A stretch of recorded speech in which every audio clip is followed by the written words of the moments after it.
Ok, bueno, Rosa Montero, pues muchas gracias por conversar con Le Más de Gandhi, con la revista Qué Le Más bien. de Gandhi. De esa estupenda cadena de librerías. Gracias, ¿Verdad? Me Rosa. encantan, sí. Cuéntame primero, ¿cuál es tu leitmotiv? ¿Por qué escribe Rosa Montero? La verdad es que no ha sido nunca nada voluntario, ¿sabes? Es decir, siempre digo que soy una escritora orgánica porque nací así. La mayoría de los novelistas hemos empezado a escribir de niños. Leí una entrevista de la Rowling, de la autora de Harry Potter, que decía que su primera novela la había escrito con 6 años y era de un conejito que hablaba. Y yo mis primeros cuentos los escribí lo mismo a los 5 o 6 años y eran de ratitas que hablaban. O sea que nos da a todas por roedores parlantes, no sé por qué, pero bueno. Lo que te quiero decir con esto es que desde que me recuerdo como persona, me recuerdo escribiendo, porque el recuerdo articulado de uno mismo pues está en torno a eso, a los 4 o 5 años, ¿no? Entonces, para mí es algo, yo no lo he escogido, para mí es algo estructural, forma parte básica de lo que soy, estaba ahí desde siempre, yo escribo desde que soy, ¿no? De alguna manera escribo ficción desde que soy. Entonces, es mi manera de estar en el mundo y no puedo imaginar cómo podría sobrevivir sin eso. Y de hecho me asombra que haya gente en el mundo que pueda vivir sin eso, sin escribir. Vaya, vaya, sí. Bueno, tiene mucho que ver con este libro, con el peligro de estar cuerda, Tiene que ver, sí. que ahorita hablaremos de eso. Primero voy a hacerte estas preguntas. Quisiera que me dijeras 3 libros esenciales en tu vida como lectora o Bueno, que eso es bastante imposible, difícil, sinceramente, ¿verdad? porque tú, bueno, somos todos, yo creo que los escritores somos lectores apasionados, somos en primer lugar lectores, que además escribimos. Entonces, cuando eres una lectora apasionada, has leído toda la vida y has tenido tus sucesivos amores intensísimos, que además en cada época pues han sido distintos y Mm, que es injusto además incluso escoger otros, porque y es injusto incluso releer, ¿no? Porque yo recuerdo haber releído de mayor hace pues, 10 años o 15 El guardián entre el centeno de Salinger y se me cayó mucho. Y es injusto, porque verdaderamente cuando lo leí con 20 años me pareció, o 18, me pareció maravilloso. maravilloso. Y es maravilloso para leerlo con 18 años. ¿No? Entonces es muy difícil escoger, pero sí que te voy a decir, por ejemplo, dos maestros que tengo, que considero mis maestros literarios, a posteriori, no han sido maestros primeros, quizá porque empecé a escribir tan de pequeña. Cuando empecé a leerlos, yo ya había publicado 2 o 3 novelas cada uno, pero sí que descubrí en ellos, cuando los leí, que ellos habían conseguido llevar al máximo, a lo sublime, a un nivel que yo nunca alcanzaré, todas aquellas búsquedas literarias tengo y que hago, ¿no? O sea, he encontrado con ellos unas afinidades absolutas que ellos han llevado a lo sublime, ¿no? Entonces es en la parte mía más realista, más hiperrealista, incluso grotesca y tal, es Ujú. Nabokov, Vladimir Nabokov, que me parece un absoluto maestro, ¿no? Y con el que me unen muchas cosas de gusto literario, ¿no? Lo paradójico, la mirada paradójica de la existencia, ¿no? El sentido del humor, las estructuras muy de cajitas dentro de cajitas. Pero ya te digo que todo eso ya estaba en mi escritura antes. Lo que pasa es que al leerlo pues se me voló la cabeza porque dije, este tipo lo lleva, esto que yo busco lo lleva a unos niveles que yo no alcanzaré. Y en la parte fantástica, que Nabokov no tiene y que es un trazo muy fuerte mío, lo fantástico, pues Úrsula K. Le Guin, que es una escritoraza de tal calibre, tan inmensa, una escritora norteamericana que se murió hace 2 años, con 87 años, y que ha escrito pues libros absolutamente... Los Desposeídos, por ejemplo, yo creo que es una de las grandes novelas del siglo XX, de las grandísimas novelas del siglo XX, esas novelas en las que cabe el mundo como Guerra y Paz con la montaña mágica. En Los Desposeídos no solo cabe el mundo, cabe el universo. Entonces es una autora absolutamente grandiosa. Entonces esos dos autores, por esto que te digo, ¿no? Además la conociste, Sí, fuiste tuve su la amiga. enorme suerte de ser amiga de ella, pero esto a posteriori, porque una Mary Harches, que es una profesora, una doctora, una profesora de literatura norteamericana que hizo el doctorado con mis libros, y yo le contesto que me encantaba Úrsula K. Le Guin, luego entrevistó también para un paper, ¿no? Para un trabajo, entrevistó a Úrsula y le dijo que que a mí bueno, y así nos puso en contacto y terminamos siendo amigas, que es una joya maravillosa, que tu maestra sea amiga tuya, pues es impresionante. Uy, sí, qué maravilla.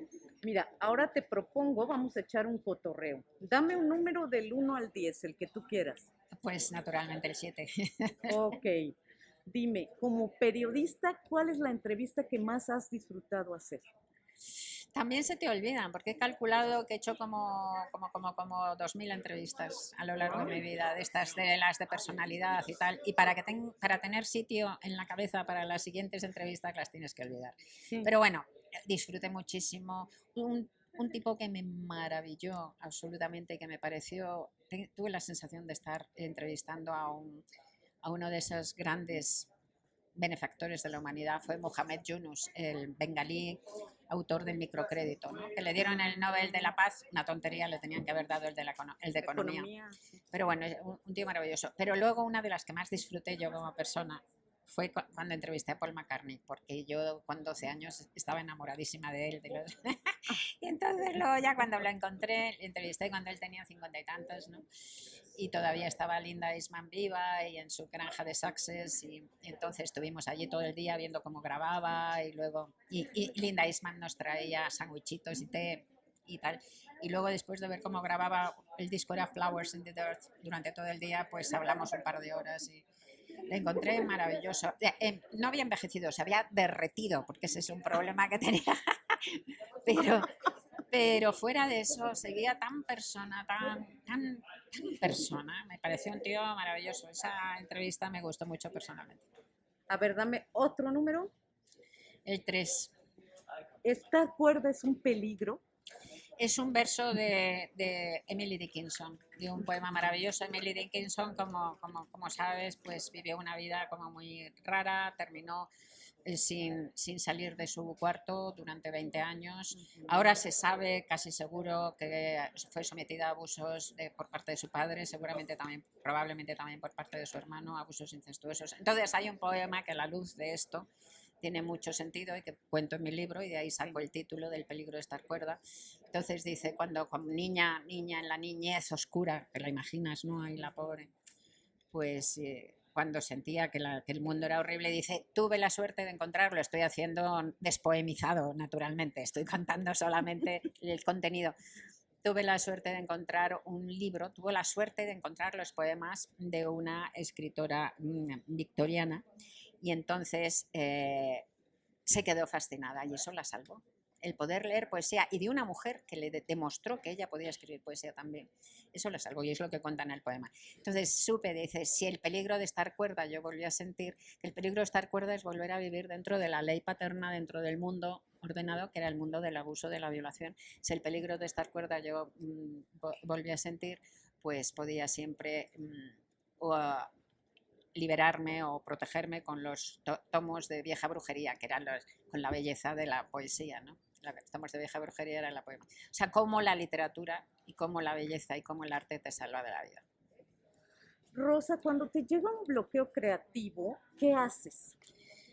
No me ha llegado más que una vez de verdad, y luego media, porque una vez fue después de mi tercera novela, Te trataré como una reina, me bloqueé y estuve casi 3 años sin poder escribir. Estaba escribiendo una novela y se me murió, pero llevaba 100 y pico páginas escritas, y dejé de sentirla y la tiré. Tontamente, tenía que haberla guardado, pero la tiré, y solo dejé 4 o 5 páginas primeras que las convertí en un cuento que está en mi libro Amantes y Enemigos, pero todo lo demás lo tiré. Entonces simplemente sufrí, no hice nada, porque es que cuando normalmente escribes en la cabeza, se escribe sobre todo en la cabeza. El bloqueo no es esa tontería que dicen de la página en blanco. Antes de llegar a la página es escrito aquí. Lo que se te bloquea es esto. Decía José Donoso que el bloqueo era la seca, y es eso, se te seca la cabeza. Normalmente nuestras cabezas están todo el rato llenas de imaginación. Imaginación que no va a ningún lado. La mayor parte de las cosas que imaginas atraviesan tu cabeza, se pierden y no tienen ningún sentido. Tú vas jugando como los niños con la imaginación todo el día, hasta que un día una de esas cosas que se te ocurren te emociona tanto, te turba tanto, que de repente dices, yo esto tengo que compartirlo, ¿no? Y esto tengo que escribirlo, ahí nace la novela. Entonces, cuando te bloqueas, lo que pasa es que dejas de imaginar, no solo para la novela, para todo, se te seca la cabeza, y cuando se te seca la cabeza, dejas de sentir el mundo. De todo esto hablo en el libro, ¿no? Dejas de sentir el mundo, en El peligro de estar cuerda. Y dejas de ser capaz casi de vivir, o sea, es una cosa... Entonces fueron 3 años horribles hasta que empezaba la imaginación otra vez a caminar y todo volvió. Y no sé todavía muy bien por qué sucede eso. Y luego tuve otro proceso que fue antes de La ridícula idea. Yo estaba también escribiendo, preparando una novela y la empecé a escribir ya después de 1 año y pico preparando, y hice 3 capítulos y lo mismo de repente dije, no puedo seguir con esta novela. Pero afortunadamente en la semana mi editora me mandó los diarios de Marie Curie, que es un diario que tiene 25 páginas nada más, que escribió la muerte de Pierre Curie, y ahí ¡buah! se me reventó la cabeza y vi el libro entero, así que ahí no tuve más que unos días de bloqueo, nada más. Pues casi se nos acaba el tiempo, pero no quiero dejar de hablar del peligro de estar cuerda. Ajá. Y sobre todo de estos personajes también que de repente eliges, como Silvia Plath. Sí.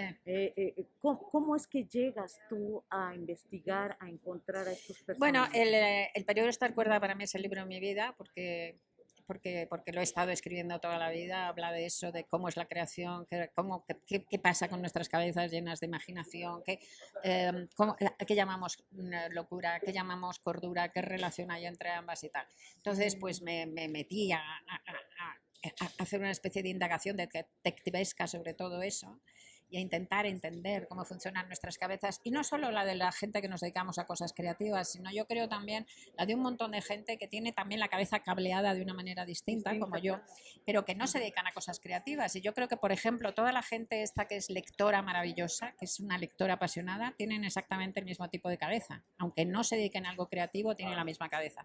Y forman parte de lo que Marcel Proust llamaba la magnífica y lamentable familia de los nerviosos, que somos todos parte de esa magnífica familia. Bueno, entonces para investigar eso, pues te metes primero a hablar con expertos, ¿no? No a hablar, sino a estudiar a expertos, pues yo que sé, libros de neurólogos, de neurocientíficos, de psiquiatras, de edad. Y luego otra parte de conocimiento es mirar la vida de otros escritores, lo que ellos han opinado también sobre sus propias condición de escritura, sobre su propia condición mental y tal. Entonces, claro, eso te deriva a las vidas de gente que ha tenido una vida especialmente marcada por sus trastornos mentales, como pueda ser Silvia Plath, como pueda ser Emily Dickinson. Por eso tienen un lugar un poco más grande en el libro también.